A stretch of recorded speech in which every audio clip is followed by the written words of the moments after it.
a playlist original.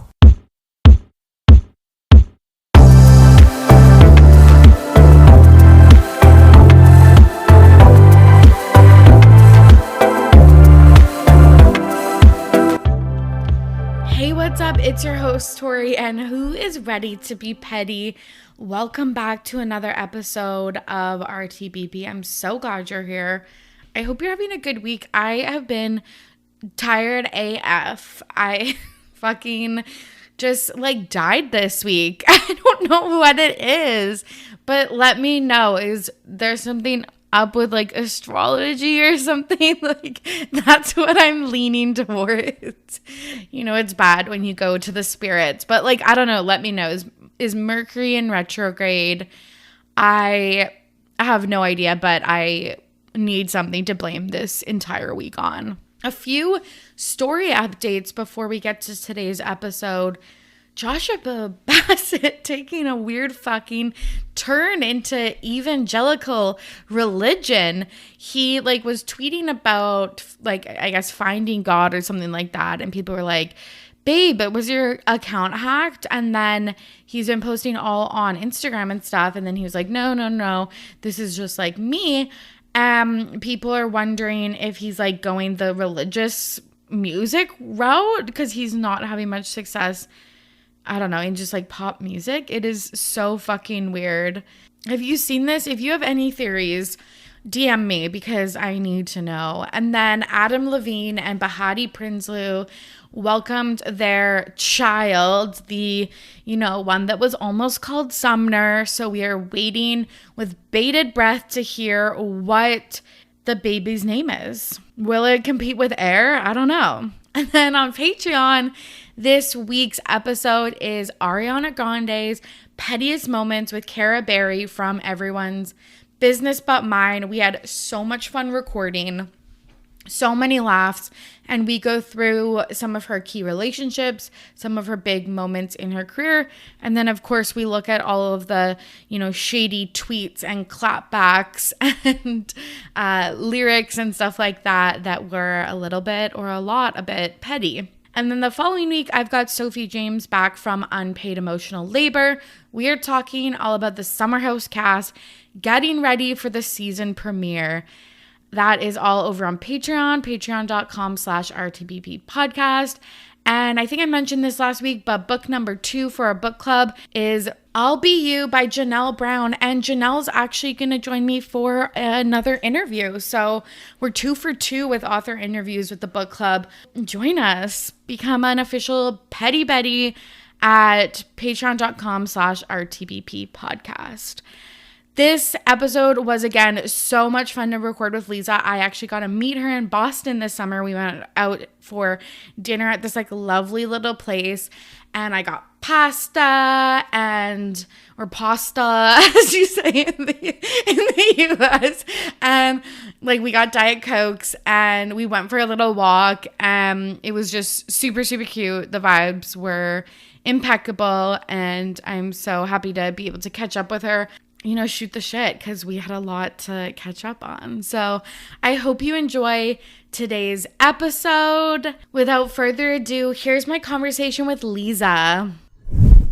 I'm back with a very special guest, Leeza from the Rant and Release circles. Leeza, how are you? Hello. I'm so happy to be back. I'm good. How are you? Me too. I was looking last night. I was like, when was the last time we recorded? It was a year ago. Really? 13 months ago, which is so wild. Are you serious? Oh my God. Yeah. Wow. It does not feel like that long ago. Not at all, right? So yeah, I'm just happy to have you back. Can you tell the listeners a little bit about what you have going on? Yeah. So, I'm an ex-podcaster, as you know, but now I've just been focusing on my Rant and Release circles, which are basically a monthly women's circle where I just have women from all walks of life come together and we discuss different topics every month. It's a good place to make connections. It's a safe space to just kind of talk about anything we want. And yeah, it's just been my passion ever since I kind of stopped podcasting, and I just love it so much. Yeah, I love that. So mostly they are in person in Boston. So if anyone's listening and you're in the Boston area, you can attend. but maybe this year you'll have some virtual ones. Yeah, it used to be all virtual because of, it started during the pandemic in 2021. So I can't believe it's going to be like hitting the 2-year mark already. But yeah, it was usually always online, but now I've started to do them more in person, but I'm going to sprinkle them out during the year, some on Zoom, some in person. So hopefully people listening wherever you're located can make one. I love that. And what topics, like, do you bring something to the Rant and Release circle? Do, the conversations just happen organically? What should people expect? Yeah. So my Rant and Release circles really came off of my podcast, the Leeza Rants podcast, where I would just go and rant about a lot of stuff and just things I was going through in my life, kind of like in my 20s. And so I basically brought that to a circle to kind of discuss that with a group of women. So we've done circles about mental health, body image, self-love, manifestation. I recently had a vision board party in January. So yeah, we just discuss a lot of different things, and we're able to come together and really share openly and honestly. We get emotional, we make friends, connections. It's awesome. I love it. I love that. That's so cool. Yeah, we're gonna rant today. I feel like we've got I'm so excited. A jam-packed episode. We're gonna talk about Mikayla Nogueria, Ben and Jen, and just like that, and then the Tarte Dubai trip. Okay, I wanted to cover Mikayla Nogueria. Have you been following her since like the beginning of the pandemic? Yeah, probably for like about a year now, because she was always just kind of on my For You page. Yeah. And then I found out she's from Massachusetts as well. I'm from Massachusetts. So I just sort of, wanted to follow her and support. And I liked her videos. Yeah, same here. I came across her organically too. And it's interesting because I don't wear the type of makeup she wears, and I don't think you do either. Yeah, no, like I'm not even really a makeup girly, but I just found her reviews to be really like, I don't know, engaging and interesting. Yeah, totally. Because her makeup style is very like, I feel like reminiscent of, I don't want to say like outdated, because obviously there's still like tons of people, but like very 2016, like full coverage, full eye, full lip. Like that was exactly what I was gonna say. Like the 2016 like beauty community era, like on YouTube. That's her vibe for sure. Yeah, like cut crease, like just like even as a lot of people kind of maybe transitioned into more of like less coverage, more skincare focused, less heavy eye makeup and lips and stuff like that. She's very like stayed true to her style. Well, first I feel like highlighted a lot of like smaller makeup brands, which was I thought was different than other influencers. But then also I feel like just she sprinkled in a lot of like high and low products, which I appreciated because I also have like my makeup bag is a mix of drugstore and like Sephora products. Right, exactly. Like it was a bunch of like brands I've honestly never heard of and just like really cool products. Yeah, like you said, high end, low end. So yeah, her videos were literally for everybody. Yeah, totally. And of course, I also liked that like because she again became famous in 2020. You kind of, I almost felt like had a stake in her fame. And I believe she's moved to LA. Has she moved to LA since? No, she's still in like the Boston area. Yeah, she's still in she like bought a house and with her fiance and stuff. Okay, that's cool. But like she's like, changed from like bedroom, I feel like in her mom's house to like, I think she went to an apartment, and now you're saying like a house. You're totally right. Like it's just like you can see and feel like you're part of kind of like her evolution versus like people like old influencers. I feel like who even like the Kardashians or Paris Hilton or whatever, it's like who just, the first time you met them, they already had like success and wealth, so much money. Like yeah, you really got to see like Mikayla grow. So I think that's what people like about her too. She's just like a normal girl who, she literally used to work at Sephora or Ulta, one of them. And so she's just like, normal. So normal. And she is only 24 because this was shocking when I was doing research for this episode. She graduated school in 2020 when she started becoming big on TikTok. And I was like, that's wild that you are this young. And maybe that kind of explains some of the like quote unquote her controversies that she's had. So she did an ad for the L'Oreal telescopic mascara. Yeah. And okay, so the controversy. It went viral, specifically her review, but L'Oreal was getting other influencers, like other people in the makeup industry, like Bretman Rock, to review this product. But in the final product, because lots of influencers, when they're reviewing mascara, like, again, like I'm a normie, so I put on maybe like 1.5 coats of mascara, but it's like they put on like 4 or 5, and there's cuts in the video in between. So in the last cut, she's like, hey, this is like the fifth coat. This is the final like look, blah, blah, blah. And everyone's like, you are straight up wearing false eyelash. Did you, if you had watched the video, because it came across my For You page. Yes, it came across my For You page with like no context. Like I hadn't even heard like the response yet. Right. Yeah. So like, did you look at the comments, or like, first, did you like think like, oh, those are fake? And then did you look at the comments? Okay, not at all. Like I really watched that's the thing. Like I'm not a makeup girly either. So like I fully watched it and I was like, oh shit, wow. Like, you know what I mean? Yeah. Like I did not see anything suspicious. Like I was just like fully believed that her eyelashes looked like that at the end. And then I started scrolling and I was like, wow, falsies. But then I saw her, we'll get into it, but I saw her denying that she used falsies, and I was just like, oh, okay, like kind of weird. And I like moved on with my day. And then all of a sudden, all of these videos started coming. All the stitches and stuff. And they're like, be for real, Mikayla. Like, those are falsies. Like, it was just like nonstop. I go on Twitter, they're talking about it. It literally exploded overnight. Yeah. Oh my God, that's so funny. Yeah, I had seen it at the point that like all of her videos get like 2 to 3 million views. So I was like the 3 millionth view. And so at that point, I don't even think I had finished the whole video. And then I looked at the comments and it was like, I swear to God, I can see false eyelashes. And people were saying like, which I was like dead, because I feel like, again, the like it girl eyelash is the Ardell wispies. Yes. And someone was like, I can spot an Ardell wispy. Like, yeah, they like knew the exact lash it was or something. It was like so funny. And she wrote in the comments like, no, this isn't fake. Like, this is the real deal. And you could tell it was an ad because it said L'Oreal partner, but it was like really quick. Usually people have it like maybe like pinned in the comments or in the caption of the video or in the hashtags or whatever. But she had it like she on like the tagged screen. L'Oreal. Yeah, she tagged L'Oreal, but that was it. Yeah. So people were like, also, I don't think you're being really upfront that this is a paid ad.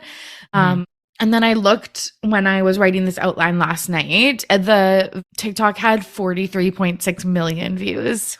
Oh my God. Wow. Yeah. So it's just blowing up. But I think like some of the interesting thing is also like, so like, I feel like there's a few things. It's like, it's interesting because we have such a chokehold, I feel like right now, on like relatable influencers.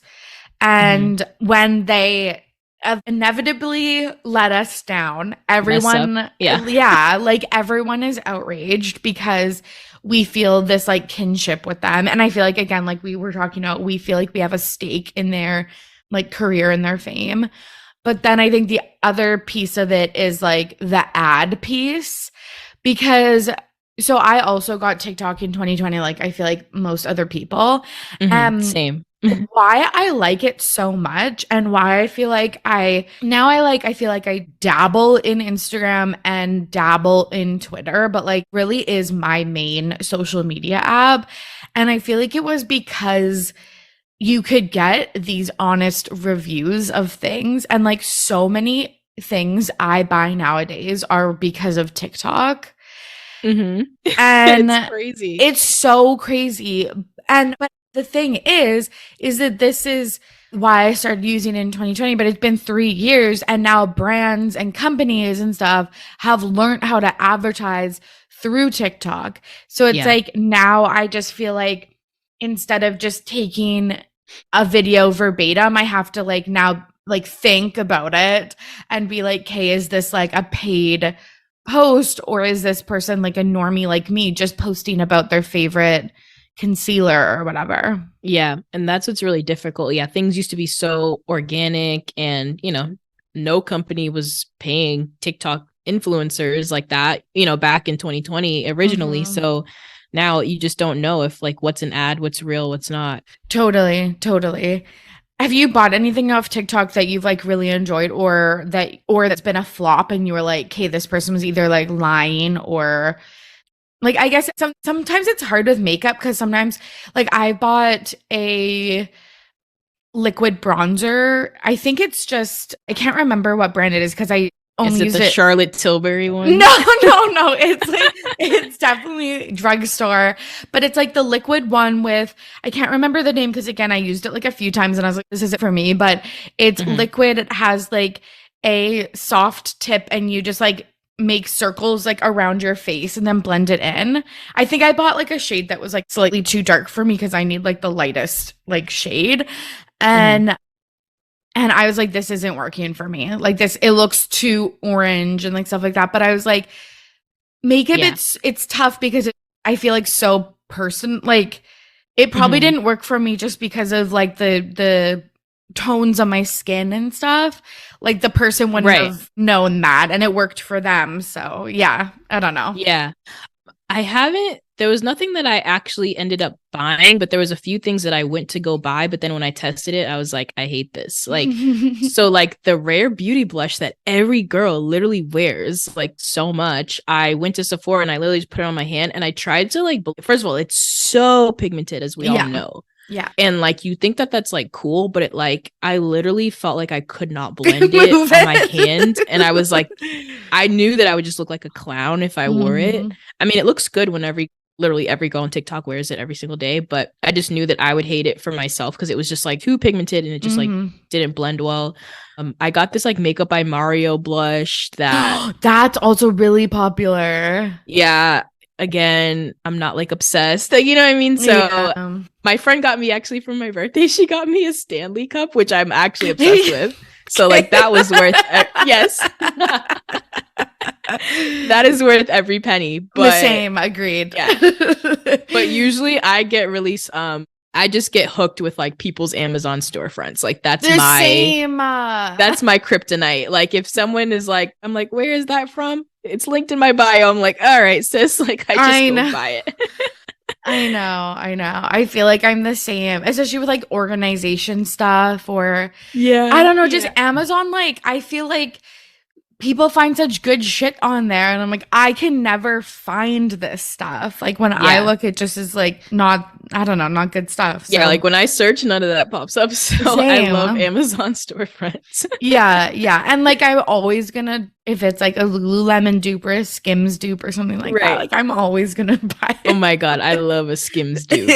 Skims is so expensive. I just can't get myself to really spend money there. But yeah, I feel like that bronzer was like the liquid bronzer was the only thing that I had like a big like fail on. I feel like everything else I've like really liked, but yeah, I feel like nowadays again I'm starting to curate my For You page again with like way smaller content creators, like even like 20,000 and under, because again they have no skin in the game for making these ads. Yeah, 100%. But that's the thing about these larger influencers. Like when you realize how much they get paid, it's like, oh my God, it's crazy. It's really crazy. Totally. Especially for a brand like L'Oreal. Like she was probably making 100K or more for this post. Allegedly, I had heard this on another podcast today from the girls from Centennial Beauty, but they were saying how she had made the video a few times and sent it to L'Oreal and they weren't happy with the product. Yeah, you sent me that and Yeah, I saw it on TikTok and then I heard the girls from Centennial Beauty talk about it. So I was like, okay, if they're talking about it, there must be like some legitimacy to this. Like, yeah, and I honestly was thinking about it. That's where I was kind of going with what I just said about they get paid so much. It's like, what are you going to do when a brand is like giving you literally 100K and just for a little video, and you want to make sure that they're happy. It's like a big brand like L'Oreal. It's like, that's not someone you want to kind of sever a relationship with. And they're like, hey, we want to look better. And I don't know. I really don't know. So, that video you sent me, like you just said, they were saying that L'Oreal basically wanted her to add some false lashes on. Yeah. And it's like, do you really think they did that? I don't know, because it's so hard to tell, because like, so again, the girls from Centennial Beauty were saying it's kind of like print media and commercials where it's like all of those are enhanced. Yeah. But 100%. they have to put in the fine print, like lashes enhanced with Photoshop or like whatever. Like that is something that they have to say. But when you're flipping through a print campaign or you're watching it on TV, you're not reading the fine print. You're just looking at the picture and then moving on.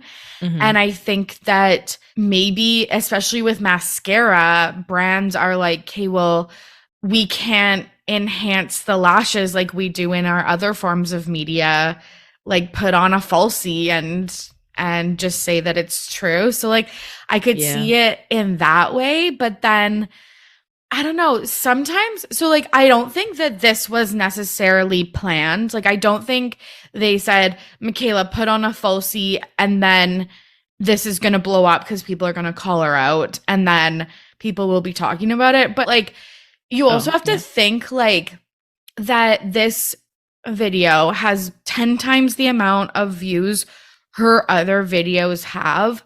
So many people are buying the mascara to just people are working. Like people are literally buying it now. It's crazy. And then I've seen other influencers go out to buy it just to make a video saying that she's lying. Like it's exactly. So it's like those people are doing it. And the thing is, so like James Charles made a video and he like literally like tagged Mikayla, and same with Jeffree Star, and they're like, people out here are lying and stuff like that. And then they made a review, but guess what? Their reviews were like, this mascara is actually good. Is it falsy level good? No mascara is, but it's actually good. And so I just feel like if someone asked me what my thoughts on the mascara are, it seems like it does work. But so I don't know. So I'm like, maybe it was like good press for the company regardless, but it kind of seems like Mikayla has lost the trust of her audience. Yeah, and that's like the unfortunate part. And I've been obviously like a little bit of a fan of Mikayla for a little while, and I've a lot of her videos come up, and I know she struggles with like mental health issues, and she actually had to take a break like a few months back just because she was so depressed. So I'm just like, I think I'm just like kind of scared for her in a way of like all this backlash. I just hope she doesn't, it doesn't make her spiral and things like that. I just don't really think it's like that deep. I understand it. I understand why people are angry, but it's really not like that deep. But I think it leads to like a larger conversation, right? It's like, and I don't know if you've seen this on your For You page, but there's been a lot of talk about like consumption and like overconsumption of just TikTok in general, how we just talked about. It's like literally we just talked about it. Like what we've been influenced to buy like through this app. And I think it's so important to use your own, like, just because Mikayla said this mascara is amazing, like, does not mean that I need to buy it. Like, especially when, like, all these girls probably have 3 other mascaras in their bathroom right now. Or, you know what I mean? Like, there's this one TikTok I saw, this girl's like, I don't need 12 blushes. I have 12 I have 12 pink blushes. I don't need all this. And it's, like, so real. And I was actually having a conversation with my friend the other day. She's like, I refuse to buy another makeup product until I use all of mine up. So I think a lot of us are kind of just like finally waking up and like, okay, we don't need all this crap, So I think it's like, is it unfair to her following that she lied? Of course. But at the same time, we don't have to buy all this stuff. Like we don't like, I don't, people are so angry. It's like, Mikayla, you almost made me buy it. It's like, no, she didn't. Like, you have to use your own discretion. Like, you don't have to buy the mascara if you don't want to. Like, totally. I know. I feel the same way because it's like, also, it's like a $15 mascara. It's not like she's influencing you to purchase something that's like hundreds of dollars. Right. Also, it's like if you compare it to the people who tried to capitalize off of this scandal, Jeffree Star and James Charles, it's like Jeffree Star is like has been accused of SA and is racist, and James Charles extremely is like problematic. Yeah, a predator to young boys. Like, and then there's a girl that's like put on a falsie. So it's like like I don't know, it is when you compare it to those things, like it is kind of, you're right, like not a big deal, but yeah, it is really interesting. And yeah, I totally agree with the blush thing. Like, that's so true. And I definitely have been a victim to this for sure too, with like skincare products and like even our Stanley cups, like, okay, like I feel like it was worth it because it's like the only like it stays so cold. Yes, it's the only insulated like sippy cup that I have. All my other ones are from Starbucks. They're just like the $2 plastic ones, and they don't stay, like they don't keep your ice cold. So like I feel like those types of things like are different, but like I definitely have like the Lululemon belt bag, and then I have like a Baggu crossbody bag, and then I just bought 2 Uniqlo crossbody bags, and they're basically the same version of every like they're like the same thing, and like it's like those types of thing that I'm like, I probably could have cooled it on like the other 3 like until my Lululemon belt bag, like the strap broke or something, but yeah, I totally get that. It's like normal people don't need 7 blushes or 3 mascaras or like whatever. Like you just you really just need like basically 1 of everything, or like 2 of everything, because I also know like some days I like to wear cream blush and some days I like powder, depending on like my skin texture and stuff. Right. Yeah, exactly. So it's hard. It's just leading into a bigger conversation, I think, of just like, why are these influencers kind of like influencing us so much, and why are we like getting so angry at them for it? And it's like, at the end of the day, I don't know, you just have to use your own brain. It's like, of course, like these people are getting paid to talk about these things. Like, I don't know, for me, it's always been very clear that like a lot of this stuff is an advertisement or an over exaggeration. But at the same time, okay, here's a funny part. I don't know, either, again, like I said, when I first watched it, I didn't really think anything of it, because I could never really spot out a fake laugh. Like, I'm not like that. Like, I don't know what an Ardell looks like. But I was thinking about it, and it's like, and I think someone said it on Twitter. They're like, well, isn't she like good enough at makeup that like she might just be able to like make it look that good? Or like, I don't know. Because it's like, I mean, everyone has clearly said she's lying. I don't know. Again, I can't tell. Yeah. But it's like, there's like those like little like eyelash combs and stuff. Like, I don't know. I just feel like she probably could have like finessed it somehow, again, just to enhance it. I don't know. Like, that would be like horrible if she like really wasn't lying. Like, that's what I'm trying to say. Yeah. Like, that would be so crazy. And then, but at the same time, it's like, has any mascara ever been drastically different than any other mascara? Like, it's like black liquid in a tube. Like, what do we think it's gonna do? Like, literally, I know. Every mascara I've ever gotten has always just been the same. They're all clumpy, they're all gross. Like, I don't know. I just don't know what people really expected from a mascara. I don't know. Totally. Yeah. Totally. I know. I'm not. And Rant. Yeah, no, but I get that too. Like, I again watched the video, and if I didn't open the comments, and if it didn't blow up like this, I would have just been like, okay, cool, and then scrolled past. And like, it is interesting though, because it's like, is that what they think the average person would have done? And then maybe next time I'm at Walmart and I'm looking for a new mascara, I think, oh, I heard about this L'Oreal telescopic one from TikTok. Like, I don't know. More like even just the awareness that this exists for the next time I'm in the shot. Like, I don't know. Well, they definitely got the brand awareness out. That's for sure. Yeah, exactly. So I'm not sure, but yeah, I wouldn't have known either. And again, you're right. We still don't know like 100% if she did that because she hasn't said anything. She hasn't posted in days. From that TikTok that I sent you, it was someone who I guess maybe works for L'Oreal or in the industry or something like that. And they said, L'Oreal told her to put it on after they didn't like multiple attempts of like multiple drafts of her video. And then B, they said, because of the contract, she has to keep it up for 30 days. And so maybe she's working with her team to see what she can say and still like abide by the contract. I don't know. Yeah, I don't know. So either. We'll see. We'll see. I think like the last two things I want to say, I watched a video today from Charlotte Parker. She owns the brand. I think it's pronounced DIU. It's DIUX maybe. DEUX maybe, I don't know, but it is skincare and she has like a reusable eye patch that is really popular. And she said like kind of like, what did we expect?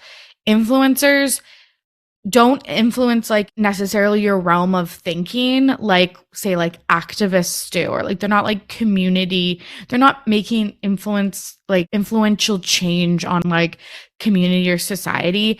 They really are just selling you stuff. Like influencers, the word is like, it really should just be salesperson. And I was like, oh yeah, that's like a really good point. Like all the influencers I follow, or like 95%, are just trying to sell stuff, like sell a lifestyle, sell a product, whatever. It's like they're not influencing my, thoughts or whatever necessarily.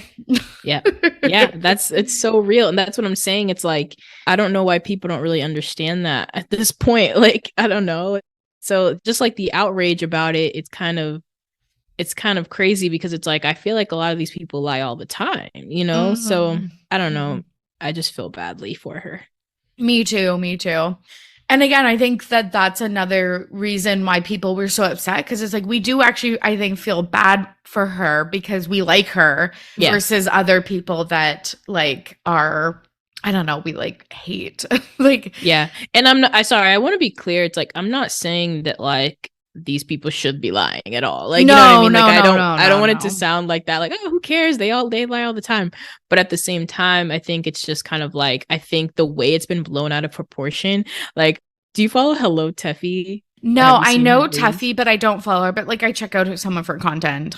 Yeah, but she tweeted, she's like, y'all are acting like she committed murder. Like, literally, like, it's just like, what are we talking about here? Totally. Like, a false lash? Like, we need to calm down. Totally. Yeah. It's just crazy. Okay, actually, two more things. Ulta Beauty, which I believe she used to work at, did a little like stand where they had like the L'Oreal mascara and a picture of Mikayla and then the Ardell whiskey. That was funny. And I was like, that is so funny. Like brutal, but so funny. Yeah. And then the other thing that has come up, because I was like, hey, does she have any other controversies? And a ton. Yeah. Okay. So like, I'm like, I was in the dark, but one of them is that she fakes her accent. So I was like, hey, I have to ask Leeza, because you're from Boston. Like, do you think she fakes her accent? It's very exaggerated. Yeah. But it's not like uncommon to hear people talk like that. So, but I did see a TikTok of like someone brought up one of her old videos and she had no accent at all. Like, it was crazy. Like, she was like talking very normal.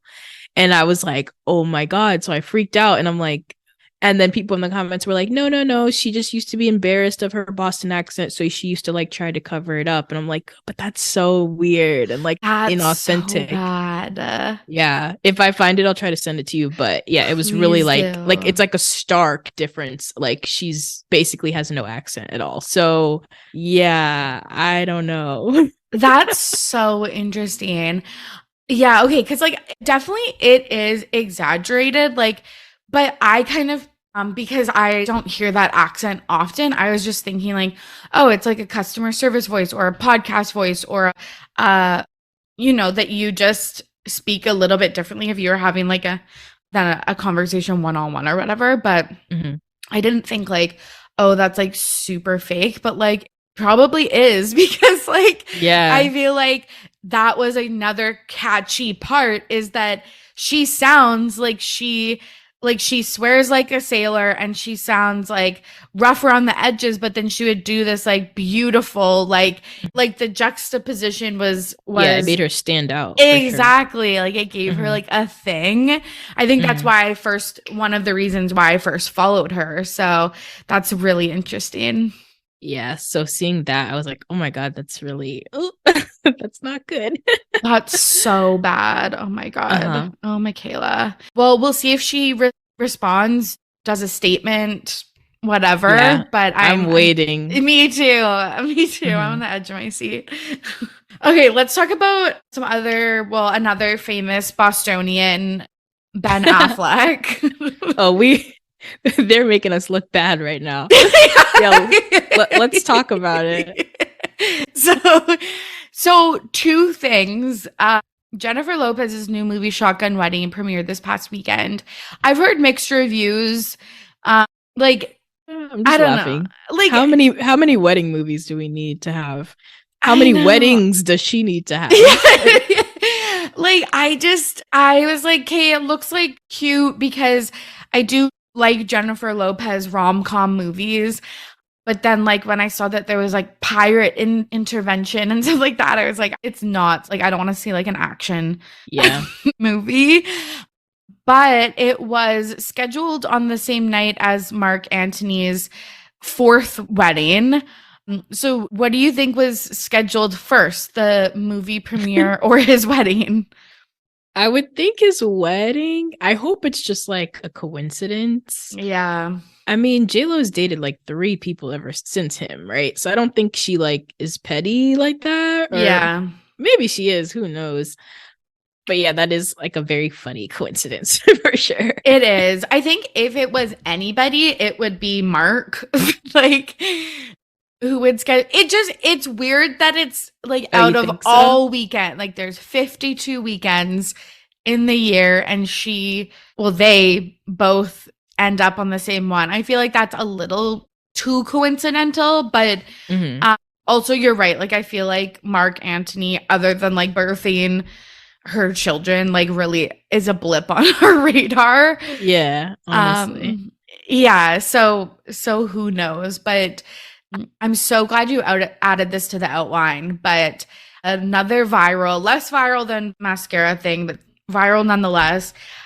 A video of Ben and Jen has surfaced at the premiere. So it looks like they're like kind of on the red carpet, and they somewhere because there's lots of people. There's I think like kind of like the movie postery stuff in the background, lots of lights and stuff like that, and they don't know they're being filmed, but like I feel like you should always at these type of events think you're being filmed. Yeah. And Ben, it looks like, turns to Jen and says, like, I didn't drink, and kind of looks exasperated. And then because she's sipping wine, she looks away and he goes like, Jen. Lip readers, TikTok were like kind of deciphering this. What do you think? Like, do you think they are having issues? Like, do you think that that's what he actually said? Like, what's up with this video? Well, first of all, lip readers on TikTok is like my favorite new genre. Like they just take all these videos of celebrities from like very far away and they just like try to decipher what they're saying. So I'm like obsessed with that right now. But yeah, when I saw it, I was like, oh yeah, he totally said that. And I just feel like, I mean, we know his history with his ex, Jennifer Gardner, and he was like alcoholic.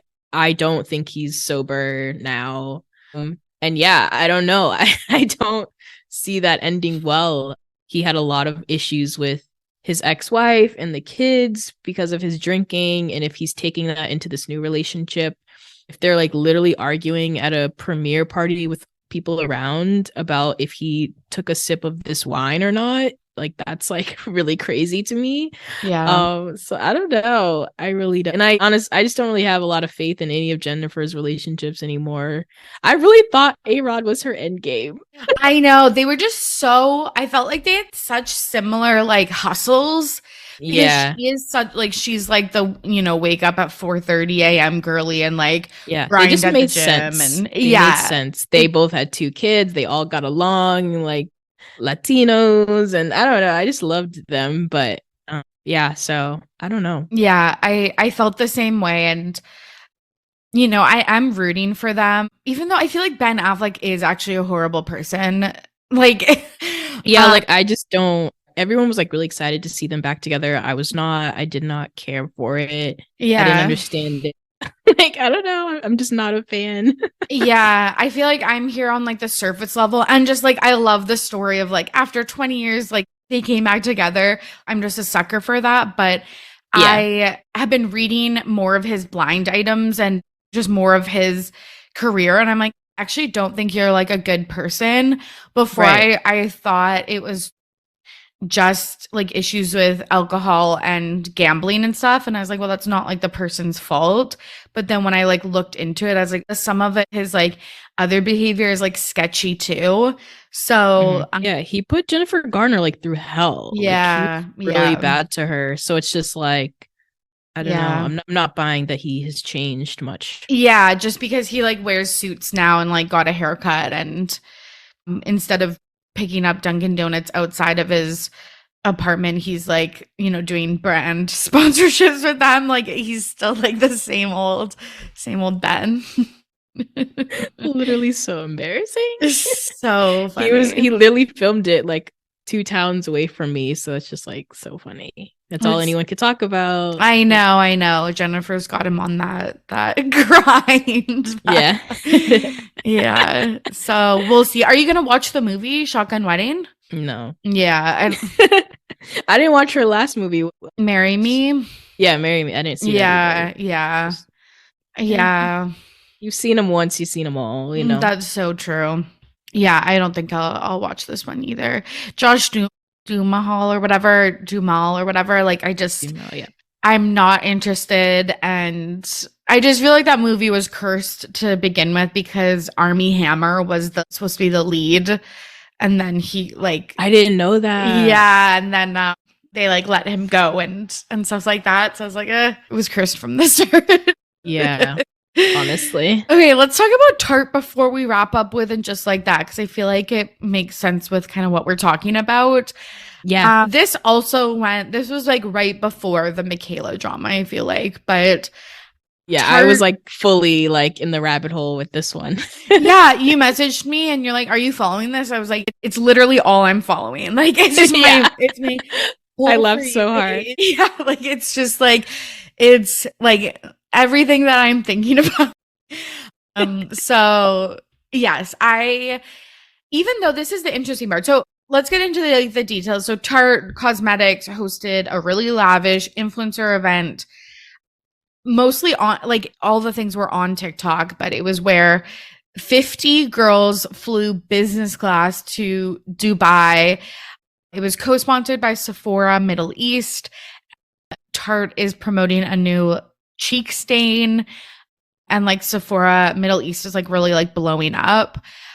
So the influencers were at the Ritz-Carlton, which obviously is like fancy. Their rooms were like decked out in Tarte products and like just anything they could ever want. Yeah. And some of the girls that were invited were Alex Earl, which I feel like is the new girl. She is, yeah. Influencer, I should say. Like not like A-list red carpet celeb, but she's definitely like the new it girl. And then Lindsay Burrow, Monet McMichael, Meredith Duxbury. Mm-hmm. Do you know or follow these other influencers, or are these just kind of like people on the periphery that you kind of know? I've followed Monet McMichael for a while now. I love her. So I was really happy to see her, experience this. And I've obviously seen Meredith Duxbury's insane videos. I've seen her on my For You page for like 2 years now. And every time I see her, I'm like, I know. How do you put all that makeup on? But yeah, talk about full coverage. Like, yeah, so those were the two that I recognized, and like obviously Alex Earl. Yeah, Meredith Duxbury, I recognized just from the foundation videos, but like I've never, outside of like people maybe stitching her content and being like, oh my God, like I've never watched any of her stuff. And then Alex Earl, I don't follow, but again, I feel like you can't escape her. You cannot escape her. She's just everywhere. It's so funny because I thought I followed her because I see her videos so often, and I actually don't. So it's like crazy. Yeah, I know. I hate that when you actually don't follow someone, but you still know like everything about them. You're like, fucking hate this. But yeah, so they were like definitely like kind of a mix of influencers, ranging from kind of smaller content creators to people like Alex Earl.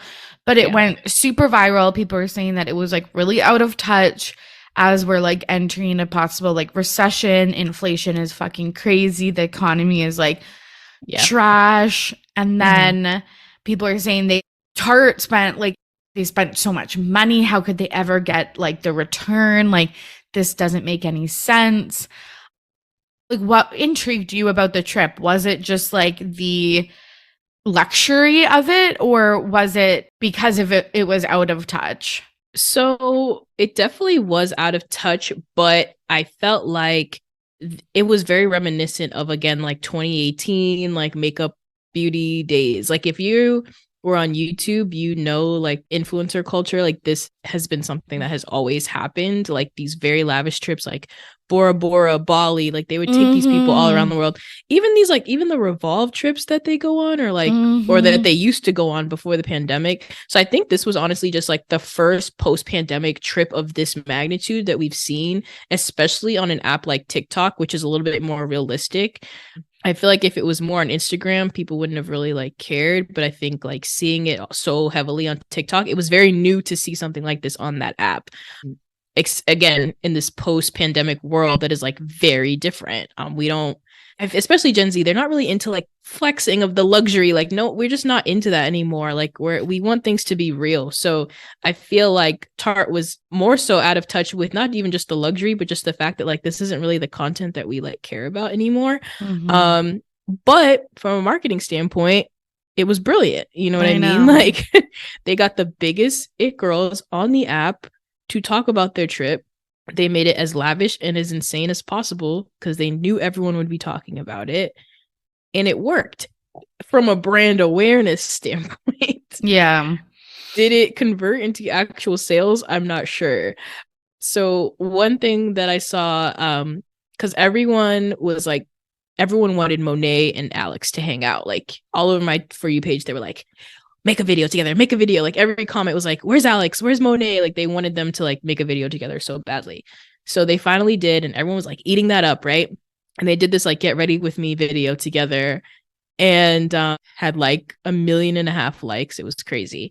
And they were like, oh my God, I'm using the Makeup by Mario. I love it. Like they're like naming all these brands that they're like literally using in a villa in Dubai that has all these Tarte products around them. They did not mention a single Tarte product in that video. Yeah. And I was like, oh my God, that is not good. Totally. Yeah, I agree. Cause like, I feel like, again, I don't feel like I don't own any Tarte products right now. Like I know like my sister uses the Shape Tape and stuff like that, but like I don't feel any more inclined to buy their products per se. Yeah. I totally agree that like brand trips were so popular and like before TikTok. So like, again, like maybe like talking about 2019, these girls would go on these trips and they would make a vlog about it, but it was the same thing. And now it's just 1 to 2 minute video versus like 20-minute vlog about it. And I don't know, maybe the vlog, because it would include like, but I guess this included airport and stuff like that too. It's like maybe it just gave more context so it didn't look as like lavish, or I don't know. But But I definitely think that also from 2020 to now, there has been a backlash in creators that make this flex culture videos. Because again, yeah, people that were online, especially on YouTube from like 2016 to 2019, it's like we were watching all of this stuff, like people getting ready in their closets lined in like luxury brands and stuff like that. Yeah. And flexing about like how many Birkin bags they have and stuff like that. So it didn't seem new. Like those, like even like Jeffree Star used to do, like, get ready with me in my Rolls Royce, and like just the craziest. It was always about like luxury. I feel like from like 2012 to like 2018, and but that's just not like the climate we're in at all anymore. Totally. Like you said, especially like missed like a recession and all this inflation going on, you know? Totally. And the other conversation was that Tarte wasn't getting the bang for their buck, but I think that's been a little bit debunked now. Like I don't agree. Like I agree with you that like they weren't just using like exclusively Tarte products on their trip, which I don't think is ideal for the brand. But apparently Alex Earle did swap one of her like eyeliners or something for one of the Tarte ones, and so it's like that type of stuff is good, is like when they start to integrate it into their like normal. But I think that like that's only 1 out of 50, so who knows. But then kind of like Mikayla, some of these brands are paying creators $100K to do a 60-second video, whereas like bringing them on this trip is probably way less than $100K, and they're getting way more content and brand awareness than one video could make. Yeah, and I think people think that like, oh, Tarte spent all this money, but they really didn't, because a lot of these companies work together to get these like deals. Like Emirates got so much press for this, so they were like, oh, we'll fly all those girls there for free probably. Or the hotel they stayed at, I heard, was like a brand new like hotel, so it was kind of like, it was, I think it was PR, the one, you know? Yes, it was wasn't it the one that Beyonce performed at? Oh, I'm not sure, because I feel like that looked like because they were like in these villas, but then the Beyonce one was like a real like a one hotel. Building. Yeah, but it might be like the same company, and people are just saying like the Dubai kind of like tourism, they just have this crazy budget right now, and they're just like trying to get people to go there. Totally. But you're right. I heard that this was called contra deals, where Tarte would also team up with the airline, with the hotels, with all the excursions, with the other products that were in the room and stuff like that. So they would get that either at a very discounted price or for free. So even though we're estimating it costs blank dollars, we actually have no idea how much it would be, and then what their like rate of return would be with the products sold. So it's probably a net positive for them, but I guess we'll never know. We'll never know. Never know.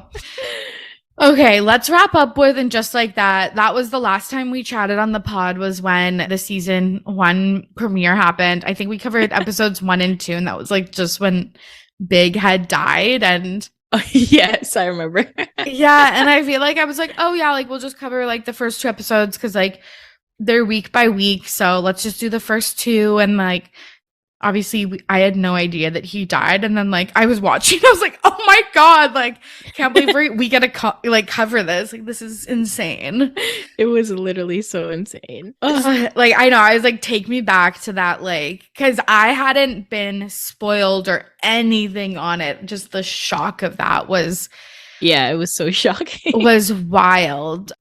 So I think like they're obviously filming again, and I think like the biggest spoiler kind of spoiler piece of news that have come out of the streets of New York is Aiden is back, which like I guess we like technically knew. He was announced in the first season that he'd be coming back, and then he never did. So then I think people were like, oh, where was he? Is it just gonna be like they bump into each other and have a coffee, or is it gonna be like a big, like an actual storyline? So Yeah, do you think like they've been filmed, I think, twice together?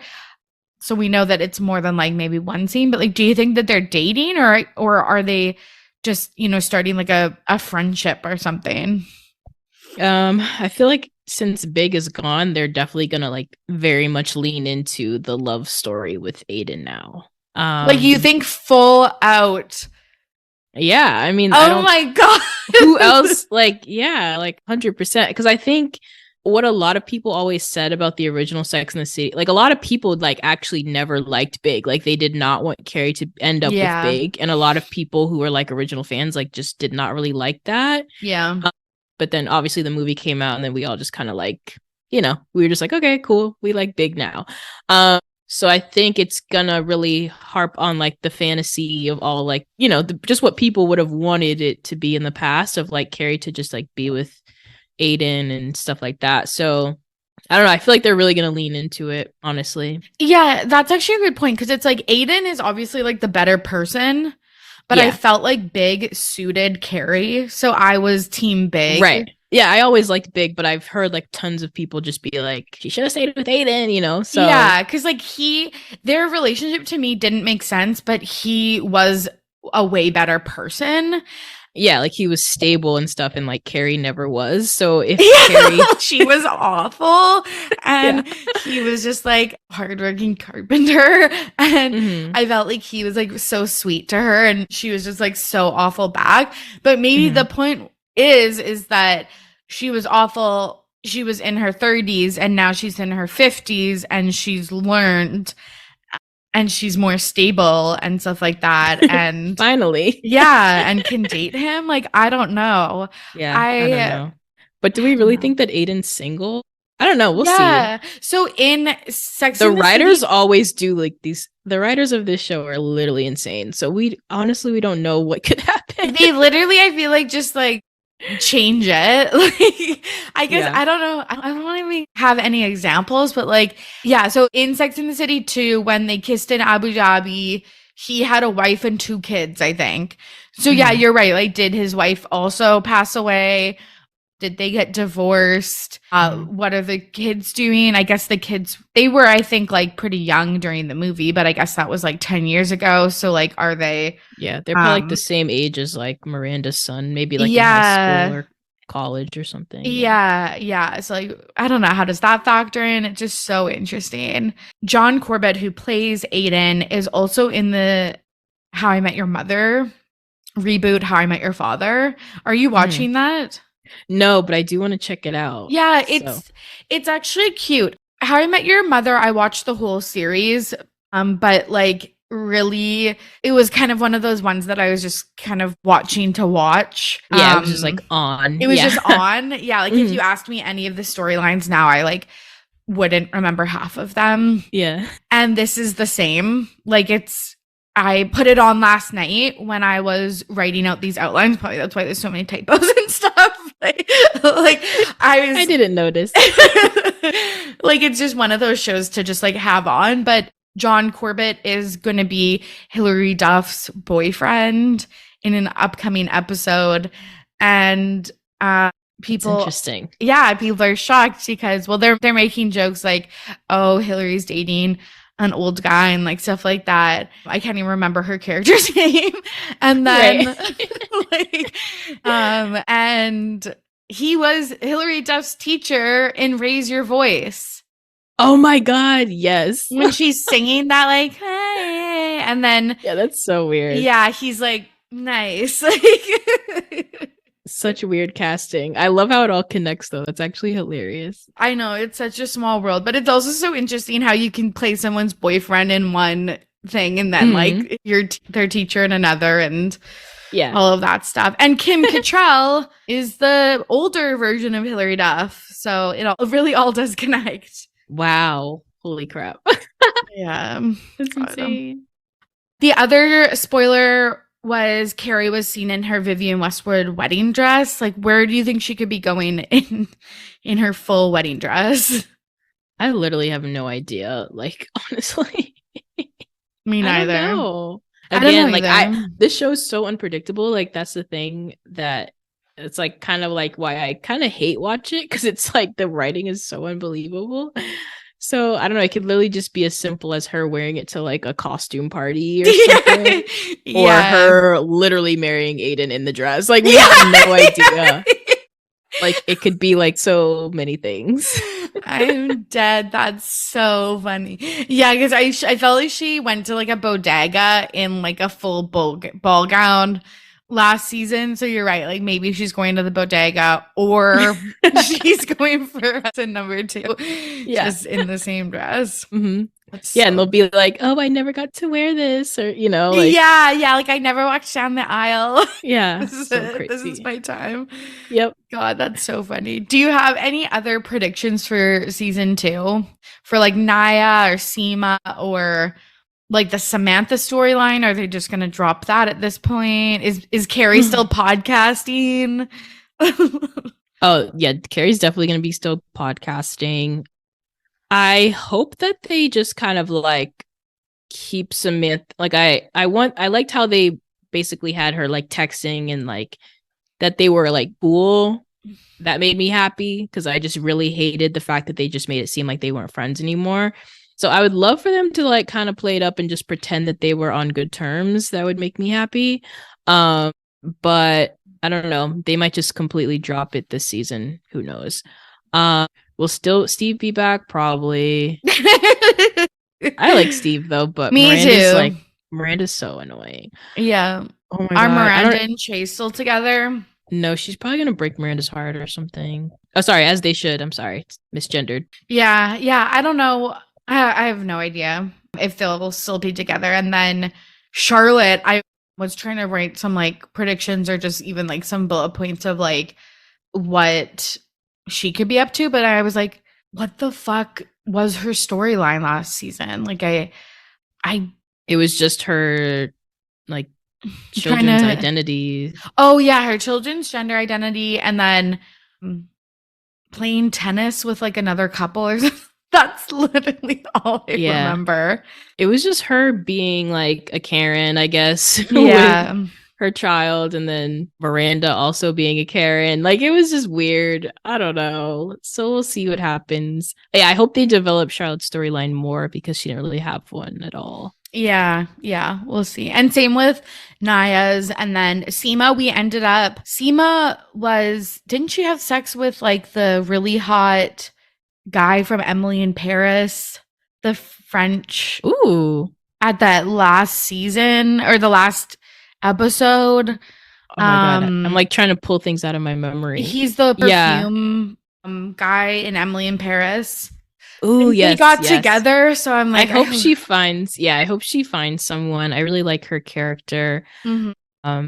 Naya, it was kind of like they kept like dropping things in there, but it just never really developed like her story. That was kind of weird. So yeah, I'm excited to see. How do you feel about them kind of introducing all these characters though? Like, do you like that part, or do you not really care about them? Yeah, I feel like I don't care about them, just because you're right that it was like kind of random and not a full story.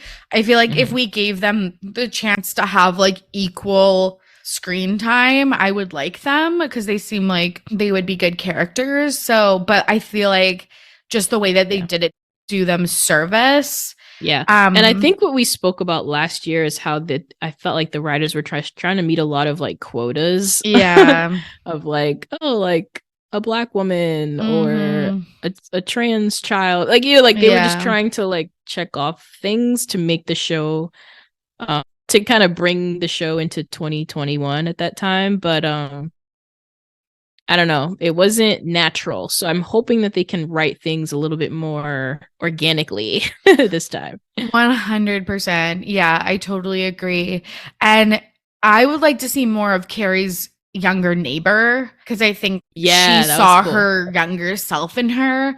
So again, that was just like a random storyline plunked into like one episode.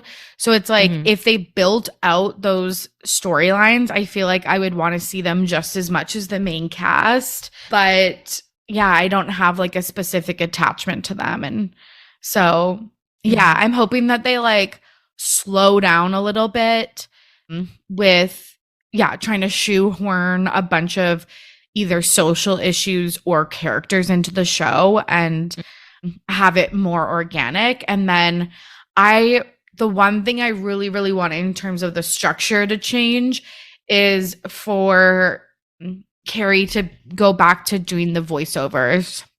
Yeah. That'd be amazing. I like that. But otherwise, I'm really looking forward to it. I know it's like, it is kind of spoiler alerty when you see all the stills from them filming in New York on Instagram and like TikTok and stuff, but like it gets me hyped for the show. Yeah, it makes you excited, and it's like it's kind of fun to guess what happens, and we're literally wrong every single time because like where are the lip readers? Like, yeah, literally. Oh my god, that'd be so perfect. Yeah, like we need them on that Aiden and Carrie scene. Yeah. No, but it was so funny. Last thing I saw was like someone on Twitter was like, imagine your ex tries to get back with you after their husband literally dies. And I was just laughing because it's like, that is so Carrie. Like, literally, it's like, okay, if that is actually what happens, that's such a good point because there's so many points in her relationship with Aiden that she put big first. Like, I remember like seeing a TikTok that was like, you were at his cabin and you fucking invited your ex to like to this remote location. Like you put him through the ringer. And so you're right. If she finally lets him in only because Big is dead, I will literally. I know. Yeah. So I'm just prepared for any annoying things that Carrie has up her sleeve. Yeah, 100%. Yeah, me too. Yeah. This was so much fun. Thanks for coming on. So much fun. It's nice to catch up. As usual. I know. Tell the listeners where they can find you and anything else you want to plug. Yeah, so you can find me at Leeza Rants on Instagram. So I post a lot of cute graphics and just a lot of information about my circle. And that's the main place you can find me. Awesome. Well, thanks for coming on. And there you have it. Thank you so much for listening. And thank you to Leeza for joining me on today's episode. If you haven't already, follow along on my podcasting journey, posting a lot of, quizzes and breaking news and memes and TikToks on all socials at RTBP Podcast. You can check out my pop culture TikToks on TikTok at RTBP Podcast. And of course, you can join the official Petty Betty community at patreon.com/RTBP podcast. Thank you again for listening. I hope you are safe and healthy out there. As always, I'm your host, Torry, and I am ready to be petty. See you soon. Bye.